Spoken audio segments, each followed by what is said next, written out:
How often do you stop to think about the many ways that music nourishes us? From our family's kitchens when we're young to the subliminal advertising that is perfectly curated for us, music is used to shift our mood, change our mood, and develop our actual mental structure.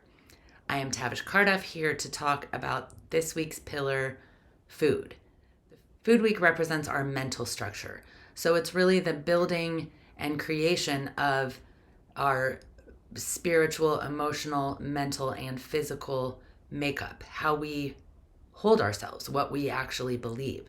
So this pillar in particular has a lot to do with how we are nourished.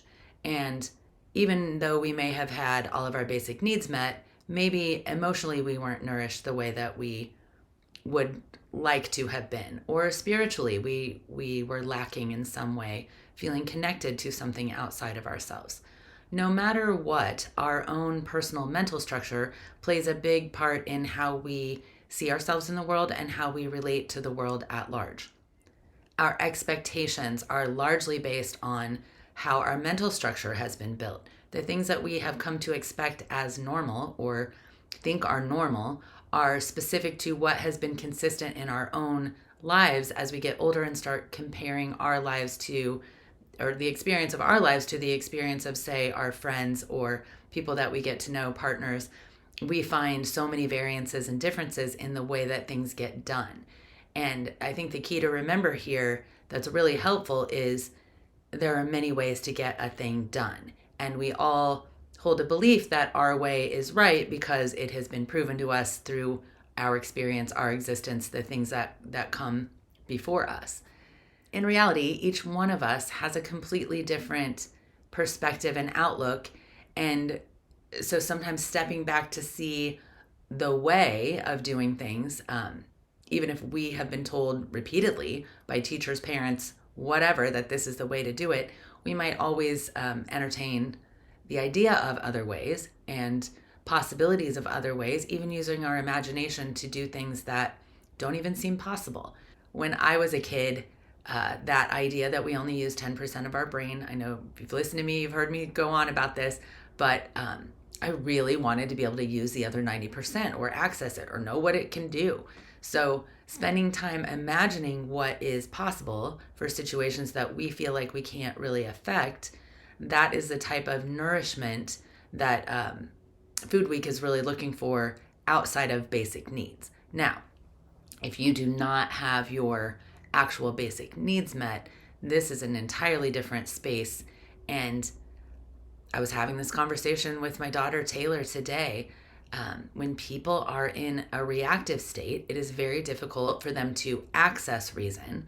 So when you expect reason from a person who is in a reactive state, you're setting both parties up for disappointment, and you're creating ill will, negative feelings, shame, something that doesn't feel good in between two reactive spaces.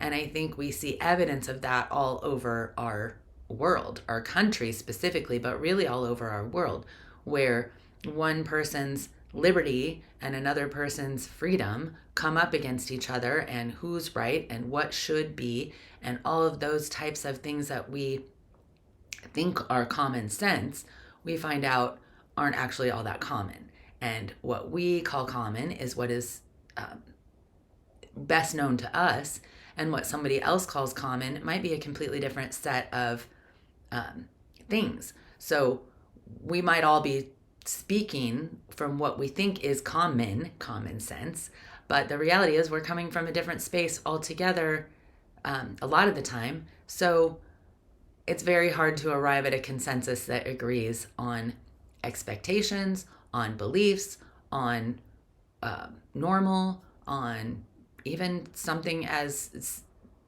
seemingly clear-cut as honesty. If a person can't be honest with themselves, it makes it very hard for them to be honest outside of themselves.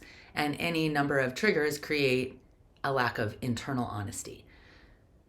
So, since we are focused on music this session, the way to affect your own stuck beliefs, things that you really wish you could change, or, some positive, healthy beliefs that you want to grow, you want to make them bigger and stronger.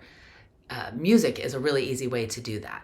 Picking out songs that feed you, picking out songs that actually nourish your spirit in any way, that teach you anything, that help you support you as a human being, or remind you who you were at a time that you felt really positive and good about yourself.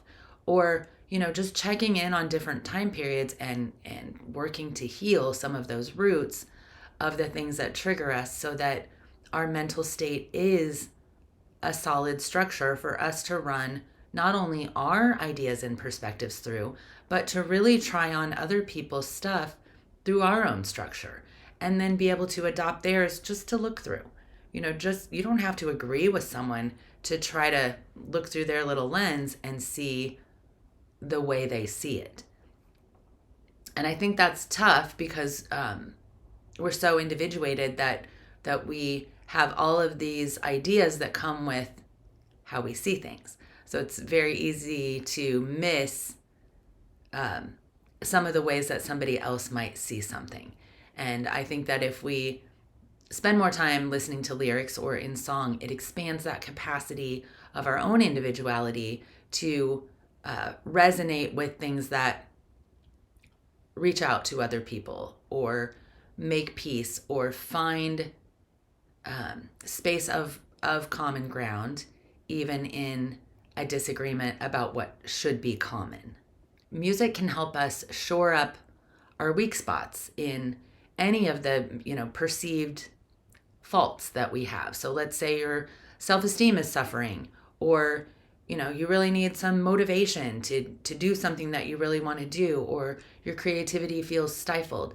Music can always be the impetus to move you to something else. And when we start moving, we start breathing. And we know that breathing is always the thing that is going to lead us back into self-healing and our own personal wholeness, which the goal in humanity at this point anyway is for each of us to feel solidly good and whole within ourselves. And that's really hard to do if you're a person who pays attention to what's going on in the world, unless you can find some way to see yourself mentally as two different operating systems.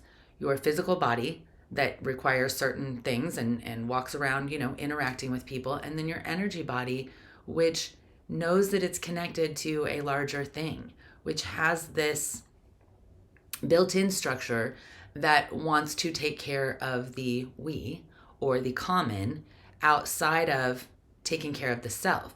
Now, not in front of, not at the expense of, but up against. So sometimes we're weighing our own value, our own needs might come before the collective needs. But if we can get to a space where, if the collective needs can come first, and we aren't really being compromised too much by doing that, we go ahead and make that happen.